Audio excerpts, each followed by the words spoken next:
Boleh sedikit untuk Kompas TV kita berbincang sebentar, Pak Zaid juga boleh bergabung dengan Kompas TV. Pak, tadi saya sedikit sudah spill begitu ya ke penonton Kompas TV bahwa akan ada yang berbeda dalam persidangan kali ini, bukan hanya mendengarkan JPU tapi juga akan ada eksepsi yang disampaikan.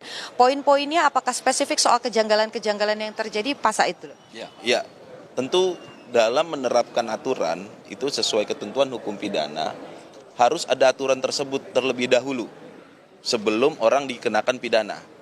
Dalam Undang-Undang Tipikor dinyatakan secara jelas aturan-aturan apa saja yang masuk dalam kategori korupsi dalam tindak pidana korupsi. Nah, karena Pak Tom ini dalam dakwaan ternyata tidak ada perbuatan dia yang melangsung terhadap Undang-Undang Tindak Pidana Korupsi. Yang ada adalah perbuatan melawan hukum dalam konteks Undang-Undang Perlindungan Petani dan Pangan. Nah, harus ada korelasi di situ adalah pasal 14 itu tadi. Nah, sayangnya dalam dakwaan pasal 14 ini tidak ada. Jadi korelasinya kedua undang-undang ini terhadap Pak Tom apa? Dan hal lagi yang lebih penting, dalam dakwaan itu ternyata Pak Tom itu perbuatan melawan hukumnya itu salah satunya adalah karena melanggar masalah pemberian izin itu, tapi konteksnya adalah masalah pembelian gula dari pabrik. Sedangkan undang-undang yang digunakan adalah kalau itu pembelian gula dari petani. Jadi ini nggak sinkron. Loh, kenapa dikenakan undang-undang perlindungan terhadap petani ketika orang-orang yang mendapat persetujuan impor, bukan izin impor. Pak Tom nggak bisa menerbitkan izin impor, yang menerbitkan adalah Dirjen. Tapi persetujuan impornya memang harus dia selaku mewakili negara, dalam konteks ini adalah selaku menteri.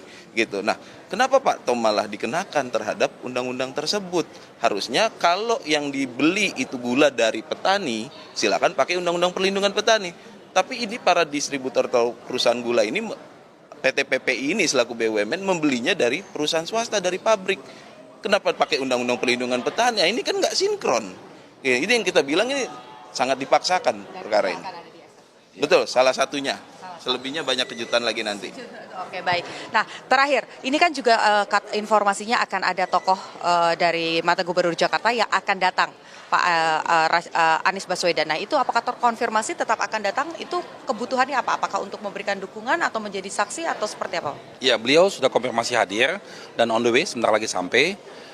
Beliau hanya sebagai sahabat. Ya, sebagai sahabat tentunya dalam suka dan duka selalu bersama lah. Saat ini dia mensupport Pak Tom agar supaya tegar menghadapi proses persidangan ini, dan beliau tidak sebagai saksi dan tidak sebagai apa-apa, hanya sebagai sahabat kehadirannya. Oke, baik. Terima kasih, kita nantikan, kita tunggu pintunya dibuka dan kita akan saksikan persidangannya akan seperti apa nanti di dalam. Terima kasih Pak untuk informasinya kepada Kompas TV. Jadi saudara, tadi sudah disampaikan semua masih dalam proses menunggu, sama-sama menunggu apakah nanti JPU akan memberikan dakwaan yang persis sama dengan apa yang sudah beredar selama ini atau nanti akan ada fakta-fakta baru yang juga akan ditunjukkan di persidangan. Dan tentu saja kita juga nantikan apakah Anies Baswedan ini akan tiba di Tipikor Jakarta Pusat. Adisti, kembali ke Anda di studio.